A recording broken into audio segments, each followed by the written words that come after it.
Back in the autumn of 1878, the wind on the high plains wasn't just weather, it was a constant, scraping companion, carrying dust and the ghosts of things lost. Garrett Calloway knew those ghosts well.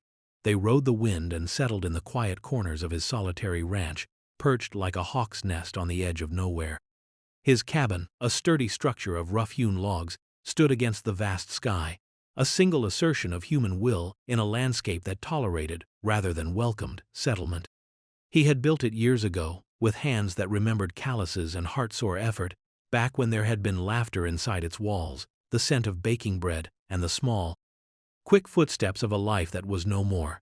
Now, it held only the scent of dust, old wood smoke, and the silence that grief leaves behind.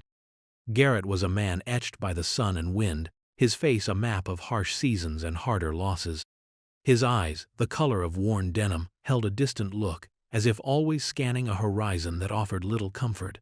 He wasn't a talkative man, even when there had been someone to talk to. Now, words felt like heavy stones in his throat. His days were a rhythm of necessary tasks, mending fences, tending the few head of cattle he managed to keep, checking the thin water source. Each sunrise was a gray repetition, each sunset a slow fade into a night filled with the wind's mournful song. He had come west seeking something, opportunity perhaps, a new start.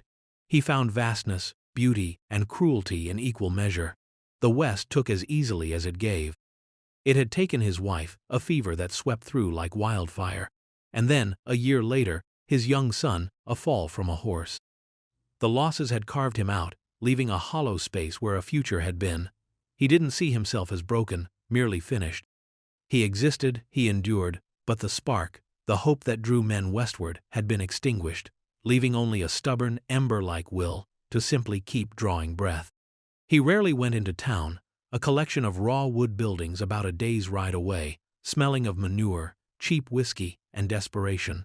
When he did, it was only for supplies. He kept to himself, his reputation as a capable, solitary man preceding him. Some folks respected him, others were wary. He paid it little mind.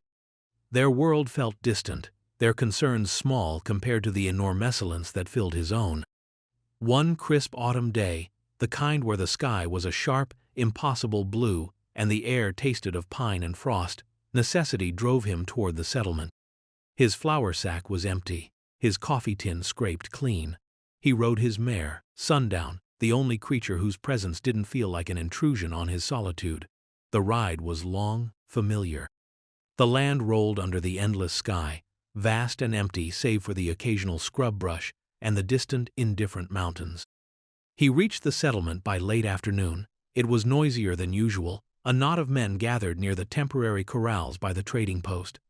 Garrett dismounted, tying Sundown loosely, his senses prickling.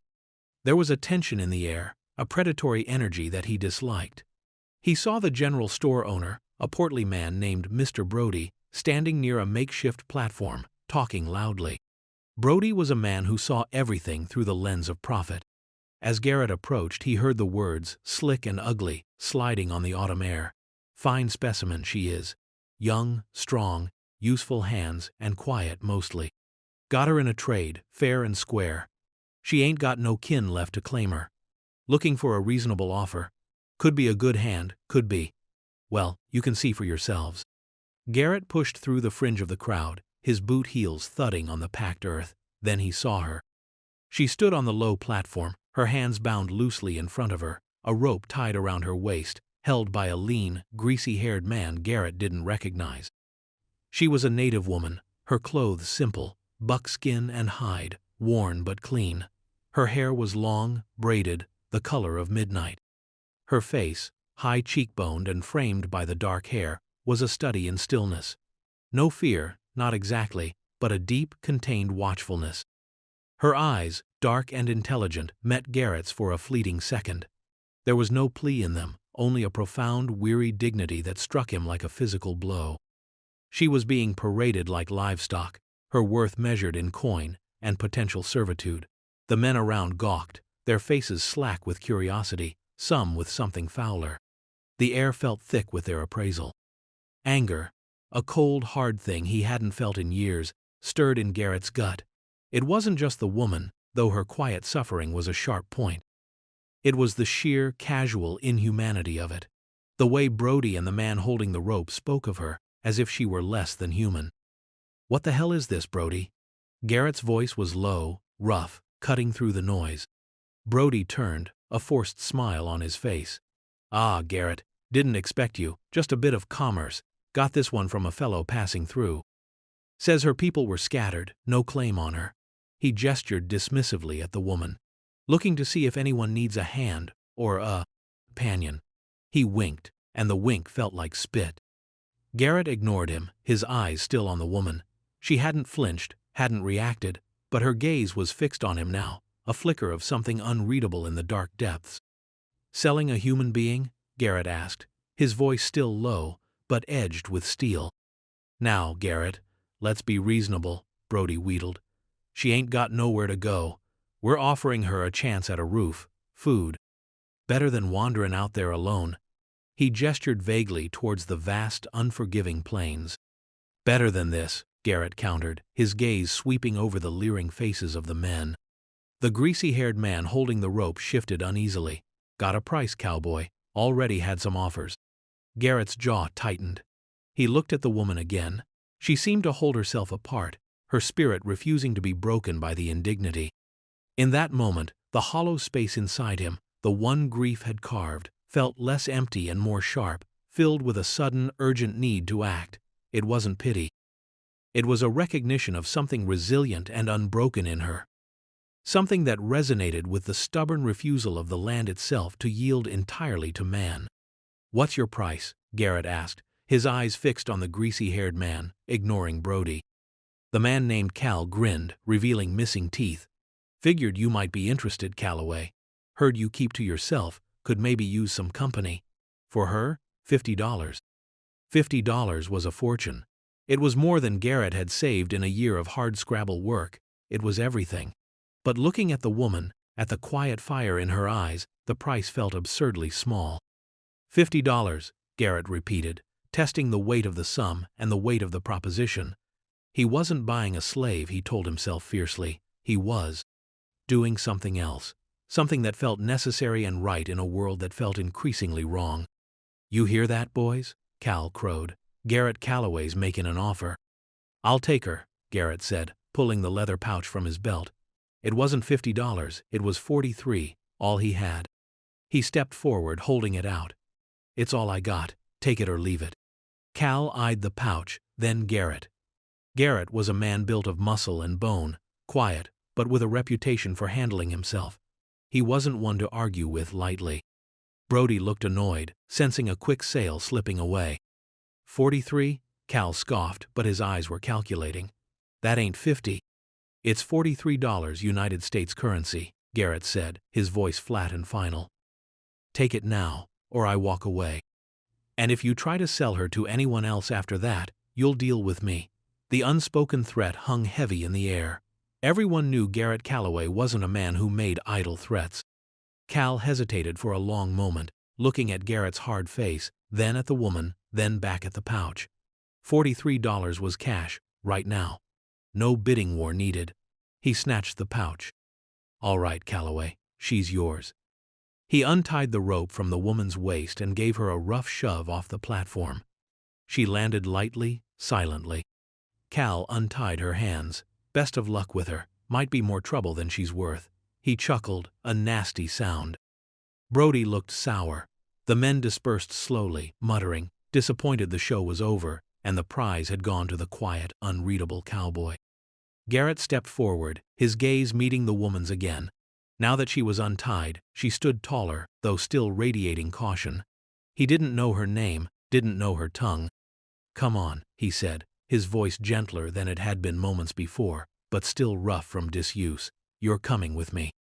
She didn't speak, but after a moment's assessment, she nodded almost imperceptibly and walked towards him. Her movements were graceful, despite her ordeal. "She don't speak no English," Cal called out, just before Garrett led her away from the dissolving crowd. "Figure that out, cowboy." Garrett ignored him. He led her towards sundown. He mounted the mare, then extended a hand down to her. She looked at his hand, then at his face, her dark eyes searching his. For a moment he wondered if she would refuse, bolt, disappear into the vastness. But then, slowly, deliberately, she reached up and placed her hand in his. Her hand was smaller, calloused, but surprisingly strong. He pulled her up easily behind him. She settled onto the mare's back, not clinging to him, but holding herself steady. He turned sundown and rode away from the settlement, the sound of their hooves quickly swallowed by the wind. The ride back was long and silent. The woman rode behind him, a quiet presence. He could feel her warmth through his coat, a strange, unfamiliar sensation after years of only his own company. He didn't know what he had done. Bought trouble? Taken on a burden? He had acted on impulse, a rare thing for him. An impulse born of that cold anger and the look in her eyes. He stole a glance back once. She was looking out at the land, her expression unreadable in the fading light. The sun dipped below the horizon, painting the sky in bruised purples and oranges. The wind began to bite harder. They reached his cabin long after dark. He dismounted stiffly, his muscles protesting the long ride. He helped her down, her body briefly brushing his. He led Sundown to the small corral and unsaddled her. All in silence, the woman waited by the cabin door, a shadow in the gloom. He opened the door and went inside, lighting a lantern.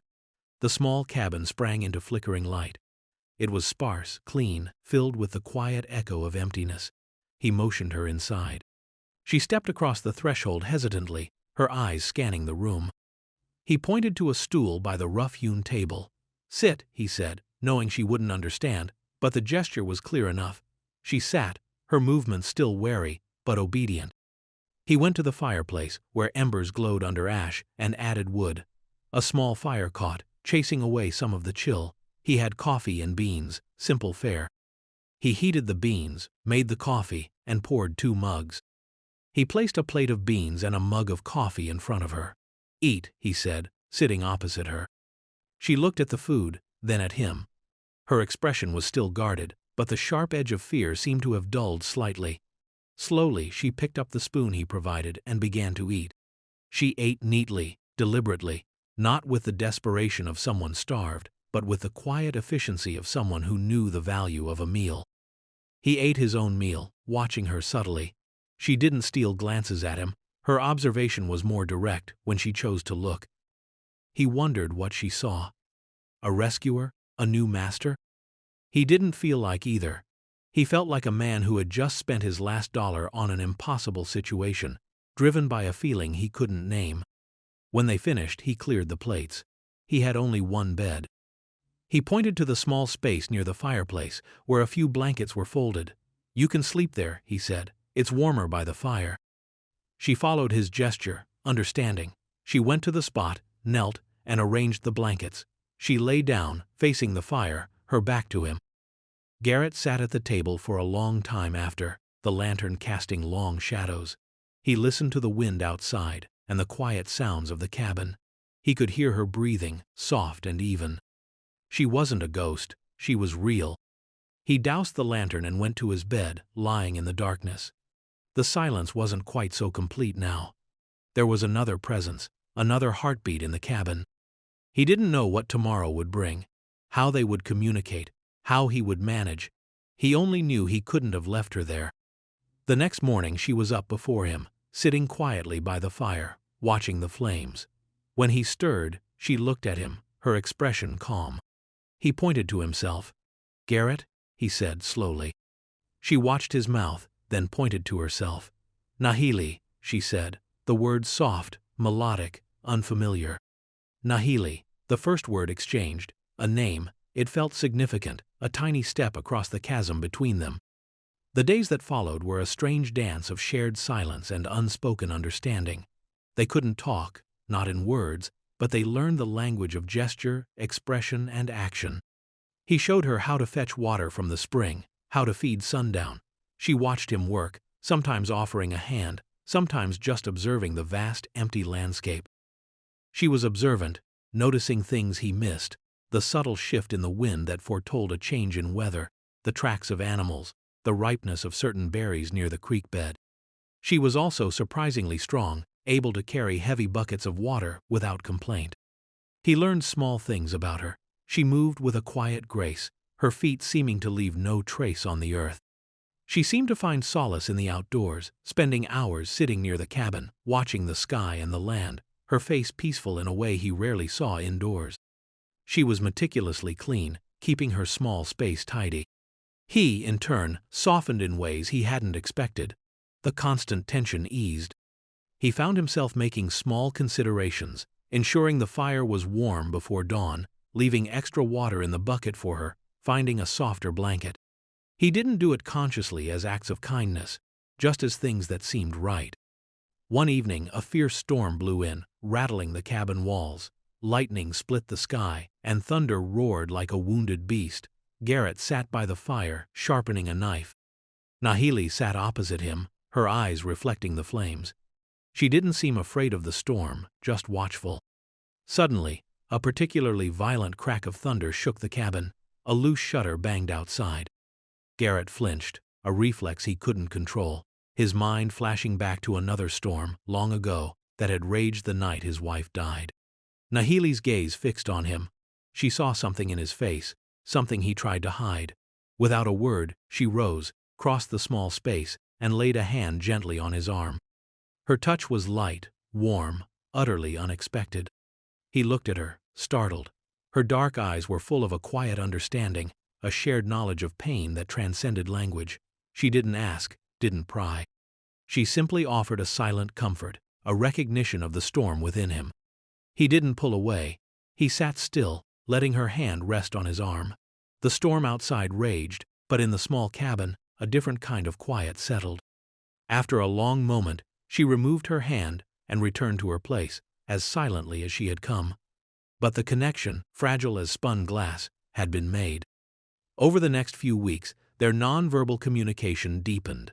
A look could convey thanks, concern, or agreement. A gesture could explain a task. They were building a world together, one action and one shared silence at a time. He learned that she had lost her family, her people, scattered by conflict and disease. The land held both beauty and ghosts for her too. She had been alone, trying to make her way, before being captured and brought to the settlement. Her quiet dignity wasn't stoicism, but resilience forged in deep suffering.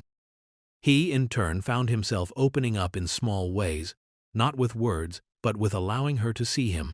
She saw his grief in his quiet moments staring at the empty chair, in the way he sometimes traced the names carved into the mantelpiece, Sarah, Thomas. She never commented, just let him be. Her silent acceptance was a balm he hadn't known he needed. He started teaching her English words, pointing to objects. Fire, water, horse, cabin, sky. She learned quickly, her mind sharp. In return, she taught him words in her language, sounds that felt strange and beautiful on his tongue. They built a bridge, word by careful word. "Thank you," she said one evening, clearly, after he had repaired a tear in her moccasin. He looked up, startled by the sudden clarity of her voice in English. "You're welcome, Nahili," he replied, his voice gruff, but softened by the unfamiliar warmth in his chest. Their shared life wasn't romantic in the way stories were told, not yet. It was built on mutual need, respect that had grown from wary observation, and a shared understanding of loss. They were two solitary souls finding a fragile anchor in each other against the vast indifference of the world. But the world wasn't entirely indifferent. There were still men who saw Nahili as property, who saw Garrett as a man stepping out of line. Word of Garrett Calloway and the Indian woman living out on his ranch had spread through the settlement. It was the subject of gossip, speculation, and resentment. Some saw it as unnatural, others as a challenge. One blustery afternoon, as Garrett and Nahili were working near the corral, 3 riders appeared on the horizon, riding hard. Garrett straightened, his hand instinctively going to the rifle leaning against the fence post. He recognized 2 of them, Cal, the man who had sold Nahili, and one of the men who had been in the crowd that day. The third was a stranger, a burly man with a cruel mouth. Nahili saw them too, her body tensed, her eyes fixed on the approaching riders. "Stay back," Garrett said, his voice low and urgent. He grabbed the rifle. The riders reined in their horses a short distance away, dust swirling around them. Cal grinned, a mean, confident expression. "Well now, Calloway." Cal called out, his voice loud enough to carry over the wind. "Looky what we have here. Seems you ain't treatin' my property right." Garrett raised his rifle, holding it steady. "She ain't your property, Cal. You sold her." "Sold her for $43, the burly man sneered. "Figure you got your money's worth by now, cowboy. We've come to collect." "Collect what?" Garrett asked, his finger resting lightly on the trigger. "Her," Cal yelled, pointing at Nahili. "She's worth more than that. We figure we'll take her back, sell her somewhere else, maybe split the profits. Or," he leered, "maybe keep her for ourselves for a while." Nahili stiffened beside Garrett, her gaze unwavering, not showing fear, but a fierce, quiet anger. "You'll ride away from here," Garrett said, his voice flat and dangerous, "and you won't come back. She's with me now." The burly man laughed, a harsh, unpleasant sound. "With you? Look at her, Calloway. She's a savage. You think you can tame her, or is she tamin' you?" Garrett ignored the taunt. His focus was solely on the three men, measuring the distance, the angles, the threat. He knew Cal was a coward, but the burly man looked like trouble.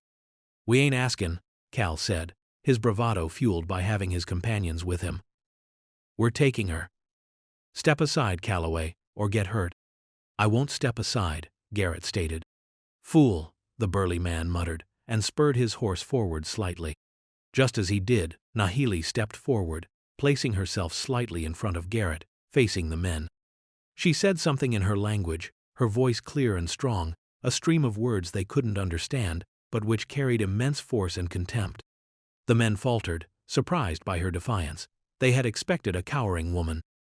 "What'd she say?" Cal demanded, looking unnerved. Garrett didn't understand the words either, but he understood the intent. She was protecting him, defying them. A fierce surge of protectiveness, stronger than any he had ever felt, washed over him. "She said you're less than the dirt under a horse's hooves," Garrett translated. A lie, but one that felt true in his gut. "Now get out." The burly man swore, pulling a pistol. Garrett was faster. He brought the rifle to his shoulder and fired. The shot cracked through the air.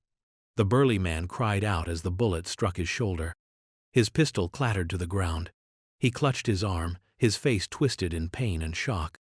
Cal and the other man recoiled, startled by the sudden violence. Garrett racked another round into the chamber, the sound loud and deliberate. "The next one finds a vital organ," Garrett warned, his eyes cold and hard. "Get him on his horse and ride. Don't ever come back here. Don't ever look for her again." Fear flickered in Cal's eyes. The burly man was bleeding, incapacitated. This wasn't the easy retrieval they'd planned. Garrett Calloway, the quiet man, was proving deadly when provoked. "You ain't seen the last of this, Calloway," Cal shouted, but his voice lacked conviction. He and the other man helped the wounded man remount, slinging his arm over the other rider's shoulder. They turned their horses and rode away, much faster than they had arrived. Garrett watched until they were small dots on the horizon, then lowered his rifle. He turned to Nahili. She was looking at him, her dark eyes wide. "They won't be back," he said, his voice rough. He hadn't shot to kill, just to wound enough to send a clear message. Nahili didn't speak English, but she understood. She looked from the direction the men had ridden, back to him, standing there with the rifle. She took a step towards him, then another. She reached out, not tentatively this time, and touched his arm again, her hand resting near where her hand had been during the storm. It was a gesture of gratitude, of acknowledgement, of something deeper. He looked down at her hand on his arm, then up at her face.